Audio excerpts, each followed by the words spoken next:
Hello, hello, hello. Welcome to Get Rich 101. I'm your host. I'm Sekou Writes. I'm an author. I am mainly most recently the author of this book, Hack Your Pain Now. Hack Your Pain Now. I think the sun is about to get me. We'll just play that card when it comes. Oh, look at the light coming through. Look at the light. Oh, that's nice. That's nice. Anyway, welcome to Get Rich 101. And shout out to New Thought Media Network for giving me the space and the room to grow, to grow, to grow. Yeah, that sun is washing me out. I don't know. I'm gonna just drop the shade a little bit, just a little bit, because I think you all won't be able to see me. Okay, coming up. Just a second. Just a second. Okay. So, all right, there we go. There we go. All right, so I am. Where was I? Where was I? I am your host. I guess that's it. I guess that's it. Oh, and I am not a wealth provider. Well, I'm not a wealth. Uh, I'm not a wealth consultant. I'm not a wealth consultant. So take what I say, what I give you today, with a grain of salt. Okay, so now I feel like I got to get into it. I got to get into it because I got so many things to talk about. As you have noticed, I am wearing the Guinness World Records hoodie, the Guinness World Record hoodie. So I wore this hoodie when I was competing for a Guinness World Record that Fee King reminded us of yesterday when she wore this hoodie. I was like, "What? Oh no! Oh no!" That's great. And so this hoodie was emblematic of me competing to win the the amount of time was from marathon start to marathon end. So my competition was to raise $25,000 in that short period, and I came close. I mean, the fact that I came close is just beyond me. I came I feel like $15,000, $15,000 in the space in 5 hours, because it took me about 5 hours to complete the marathon. And so what I needed that though, I needed that to pull me forward, to know that I was doing this for people, right? So that compelled me, that compelled me. So anyway, shout out to Feed King for walking the Guinness World Records, and this makes me feel like I need to be doing something. So here we go. Take these off. So this is what happened. I started I started my journey of the marathon differently this time. So I ran past Javits, was the conference conference center right around the block, and I was running past there, and I was like, "Oh, look at all the people set up for the marathon!" And now for the past 2 years, I have been in there. I've gone in to get something, but this time I'm just running by. And you know the difference between going to someplace versus investing yourself into what is there to see was really significant. And I saw so many people, and I jogged along the way to see these people. There was so many people, so many people. And then I was, I found out that a few of my buddies from Black Men Run New York were running, and I was like, oh wow, I wonder how I can keep track of them. And I looked. This makes me laugh. I looked online on Google for a way to track the contestants. And don't you know there's a way, there's an app that lets you follow? And I was like, what is this? What is this? And again, I have been involved in the running of the race, but not the not the things to worry about uh, following me or anything like that. So it's a really interesting thing that I did not know. I downloaded this app on Sunday. I was like, what? What? I can put the number in? What? What? And it was so tickled.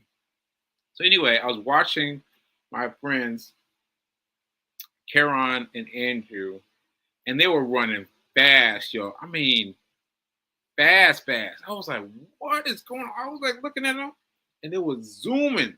And I was like, I gotta go. I gotta go. I gotta go out there and give them some support and yell, Black men run from the sidelines, Black men run, Black men run. And give them something. So I very late, very belatedly decided, all right, B, let's go. So we got out, and then the bus was taking too long. So we hopped into one of those bicycle pedal guys that he's got a bicycle and he's got a cart on back, and he's got us he's got zipping around doing all the things. And what's interesting to me, if you saw these Speaking show yesterday, you saw what things were present for her. But what was present for me was I kept watching my I kept watching the app to see where they were, and I was like, "Ooh, we're cutting it close. We're cutting it close." So I was distracted by that mainly. And then when we got there, well, the guy was not available for electronic payment. I was like, "What?" Like that's how we do it. That's how I do everything, electronic payment. And so I used my phone to swipe, and he was not ready for that. And he was like, "Cash." I was like, "Cash." I was like, "Man, you got change for 100?" He was like, "Nah. See, 100 is my emergency money. I keep $100 bill in my wallet in case of emergency." So this happened to be an emergency because I was like, I give you my 100 so I can go and catch my friends. He did not have time. He did not have enough. And he called another guy over, and they were trying to hook it up. And I was like, oh no, oh no, oh no. And so they were. So then I tried Zelly, which is an aspect of of an app, but it's an app that I don't use often. So it took a long time. Took a long time to figure out how to use it. And by the time all that happened, Andrew and Karan had run past it. I was like, oh, they'd already run past it. They were already, finished with the race just about, and they already run past it because I was going to catch them at the corner by the musicians. And so I was like, oh man. But anyway, what happened after that? What happened subsequent to that is very interesting because there was there were throngs of people. Throngs of people. I never knew this because I've always been on the runner side, never been on the people side, people watching the parade. And so I was watching, I was like, there's so many people, there's police everywhere. So many people. So we followed around the way and found an area where we thought was safe, where we could watch. And I saw a couch there. And I saw a couch. And I was like, what are they doing with this couch? And I kept looking at it. And eventually I went over to read it. And it said middle seat. Middle seat. And so anyway, the guy was walking towards us. But he walked away. So I was like, okay, well, never mind then. He's not looking at me, he's not acknowledging me. I'm gonna let that go, right? Because like I figured if he wanted me, he would have said something, right?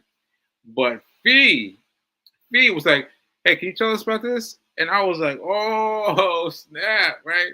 And so she got him involved, got him engaged, and then we sat down for our interview right there in the middle of the parade, if you will, parade of people there to see the marathon. And I missed seeing Karan and Andrew. Sorry, fellas. But I think why I was brought out today, why I was brought out on Sunday, was to have that interview. Was to have that interview. So let me show you something. Let me show you something. Let me show you a little bit of this. I just saw this last night. I was up last night doing some studying, and I looked online and saw this. I was like, "Oh, look at this!" So let me hit return. Let you see it. Turn up. Okay. So we took our couch to Central Park to talk to strangers at the finish line of NYC Marathon, and that's what they do. That's what they do. Here you go.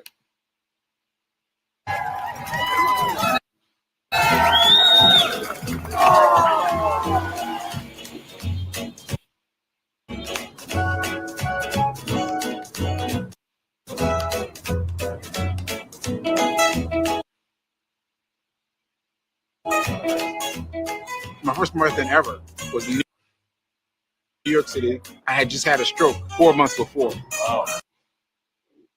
That's crazy. You just grind it right in your fingers, just right in your hand. Yeah. All right. Well, the whole thing isn't playing well, but you saw me. You saw me, and you saw Fee King, and you saw us talking about it. And by the way, Fee King wanted them to do the interview. Wanted them to do the interview of just me, and I was like, nah. I was like, nah. You're here. It's going to be both of us, and I'm so glad I did. I'm so glad I did, because Fee's perspective, of course, is different than mine.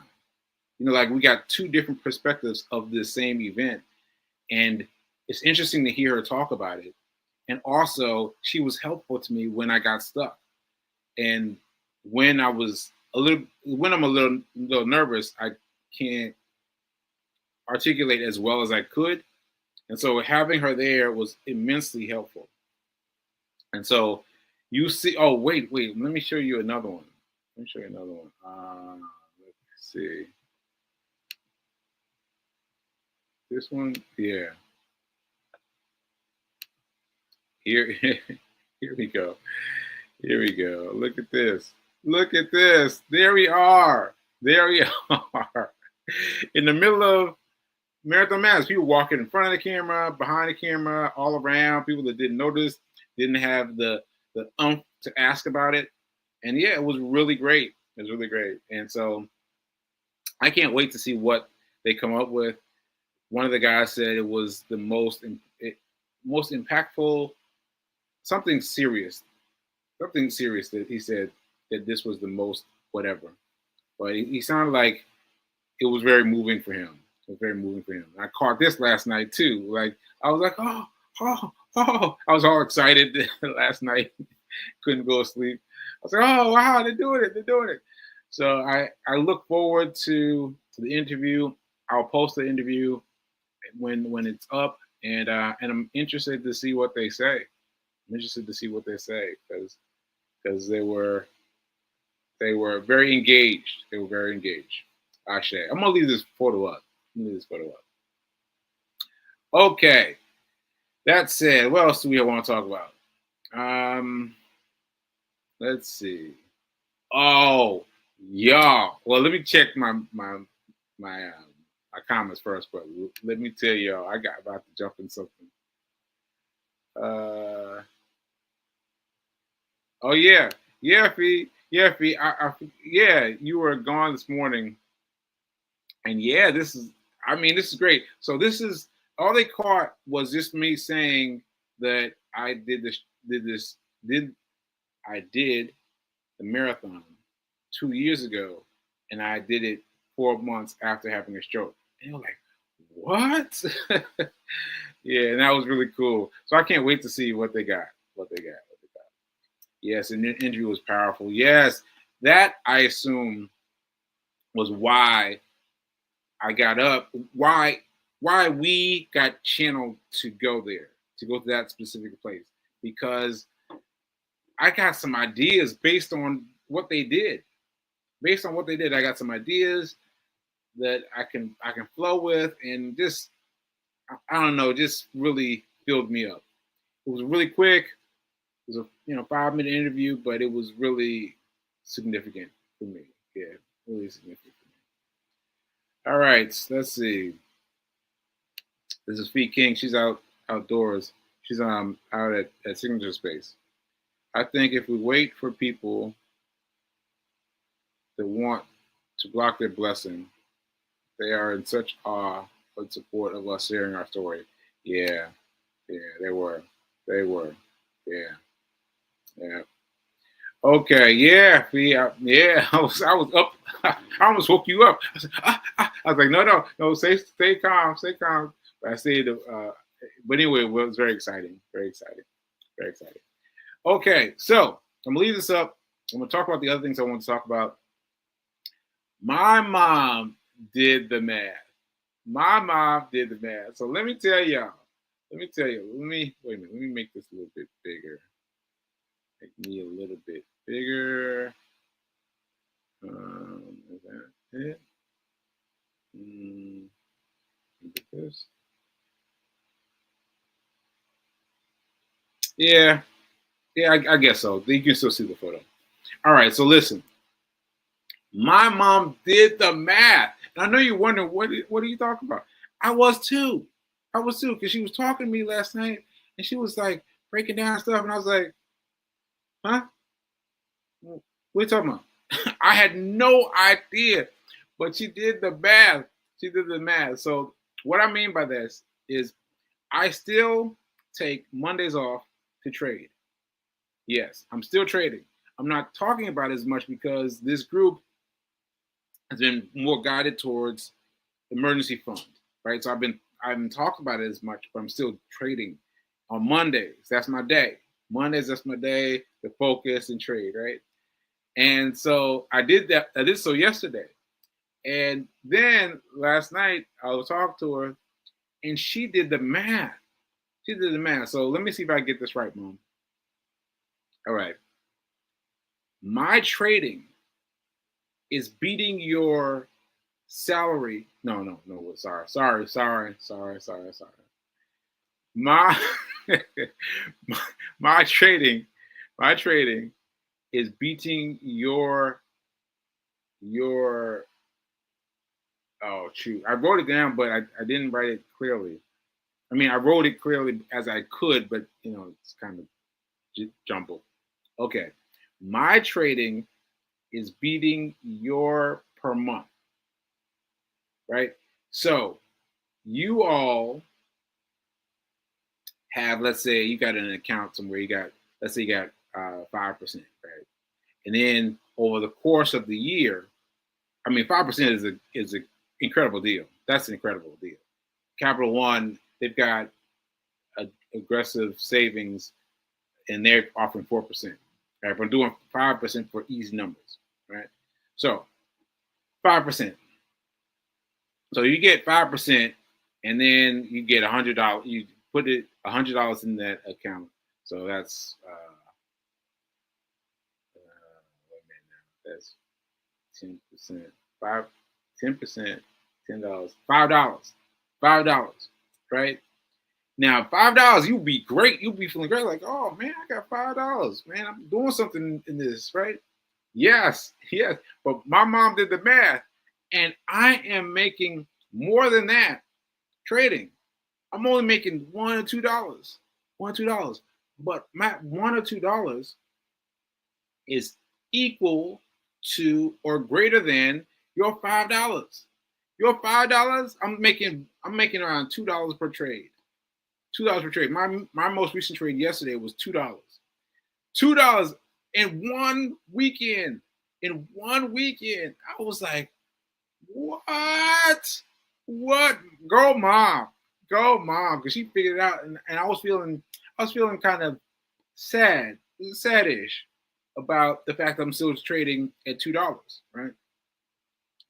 But now I'm juked up with lots of energy because $2. If I say the same, if I get $2 per weekend, every weekend for a year, that's $104. Can you imagine your account saying, oh, we're gonna give you $100. I mean, $100? That's incredible. So even if I don't get any better, which is not gonna happen, but even if I don't get any better, I could generate $104. And then even if I subtract it by 60%, because that's what Timothy Socks is claiming for his group. Only 60%, y'all. Only 60%. That's incredible. Anyway, 60%, that would make $62. I would still make $62. When you got $5, I got 62. Come on. Come on. So shout out to Mom. Shout out to Mom for doing the math. I did not know what she was talking about. But she did it. She did it. I am a trader. I am making money in these little small increments. I'm already winning. I'm already winning at $2. At $2 per trade. I'm already winning. I'm like, oh man, this is great. This is great. So bravo, Mom. Bravo. So that's a really good thing. Really good thing. Okay. Melissa Moore Nobles. See, she's still holding. See, this means that she is still holding this stock that she bought, and she was going to hope that it fell down, that it went up and fell down, and she's going to catch it and sell it. Now, they call this a bag holder in the world of stocks. It calls the bag holder. Don't get caught holding the bag. Don't get caught holding the bag, because you get caught holding the bag and you're waiting for the right time to sell it. You just like the right time to sell it, and then you're trying to hold it for the right time, and then it just washes out. So I have eliminated just about all of my bags. Just about all of my bags. Because I say just about, because I'm also trading Forex. And Forex is a much broader field. Like on Mondays, I'm focused on penny stocks, right? Penny stocks. But they close at 4 p.m., right? But Forex stays open all day, all night. It's like, what? It's really interesting, the different ways that you can play one versus how you play the other one. So anyway, I am experimenting with Forex, and I've been doing okay. I've been doing like $1, $2, $1, $2. But I tried something new this week, and I just went all in. I just went all in to see what would happen. So I went all in, and I'm losing. I am losing, and I don't want to be bag holder, but I want to hold on to my bag because it's Forex, and because it's happening every day, all day, every day, and so that might get me out of it. But for the regular market penny stocks, I'm done. I'm done with bag holding. I'm not holding the bag no more. I'm not holding the bag no more, because I've tried it. Mel, and it ain't good. It ain't good. So you're gonna have to let that. Well, do what you do. Do you? I'm gonna let you do you. But that's a tough one. That's tough. Okay, let's see. Okay, that's it. Wow, I thought I had so much more to talk about. Yeah, that's it. So let me just recap. I'm gonna recap the show. So I talked about my Guinness World Records hoodie and how that made me. Okay, I'll say this. This is new. That this made me feel like I was a part of something. The fact that I was trying to hit the Guinness World Record made it more something. It made it more something, because I remember when I was on the one of the bridges, and the first time I ran a marathon, and I was struggling. Like, when I say I was struggling, you all don't understand how bad I was struggling. I was really struggling bad. And this woman came up to me, and she spoke to me, and I didn't hear her first because I was just I was just trying to walk. I was walking, just trying to make it, just trying to make it. And she said that she got my attention. She said, what am I jogging for? What am I doing Guinness World Record for? And I told her, and she gave me money. She gave me cash out of her hand. She reached her down and pulled out cash and handed it to me. And I was like, wow.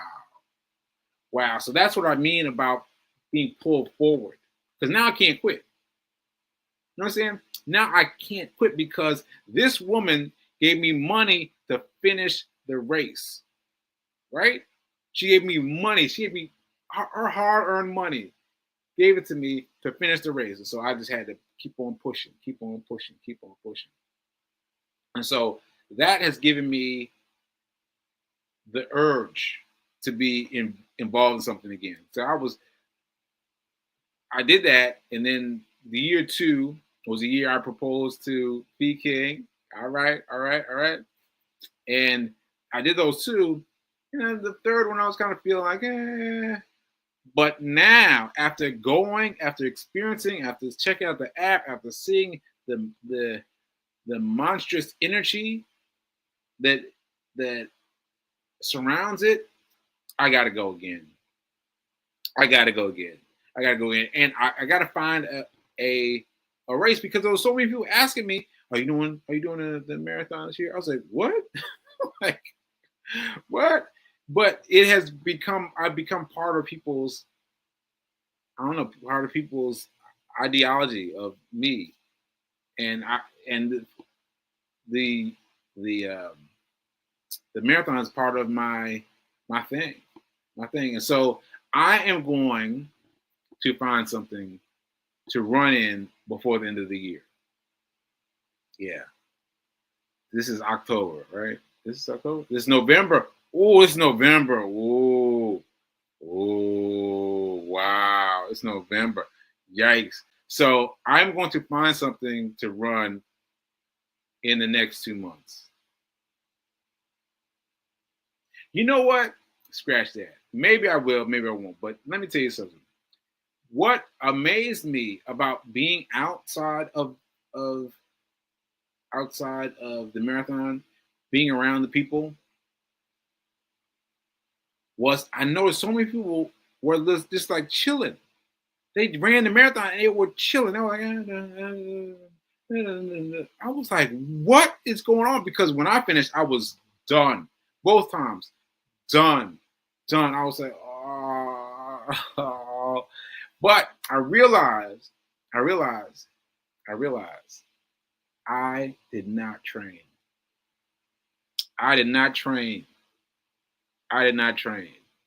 And so what I want to do is find a training program. I want to train for the next marathon, and I want to be able to glide across the finish line and not have to fall down, because I did fall down. And I can stand up straight, and I can be with the best of them.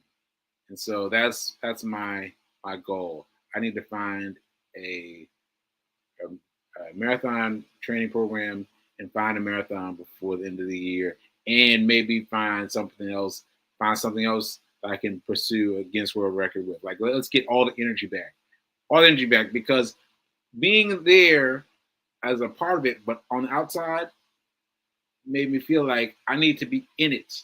I need to be involved. And also, this is going to help me with my stroke, because my stroke, it's draining. It's really draining. And so fighting that drain with something energetic, energy, pushes it forward. All right. Shay, I just worked that out just now. So anyway, check out the middle seat. They haven't posted it yet, but when they do, I'll definitely let you know. And keep on trucking. No, that's not what I want to say. What am I going to say? What's my thing? Oh man,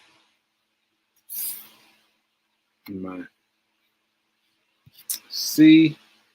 You have to do something better. No.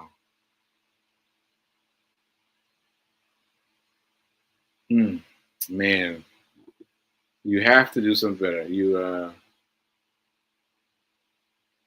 I'm sorry, I can't think of it today. Can't think of it today. Trying to remember.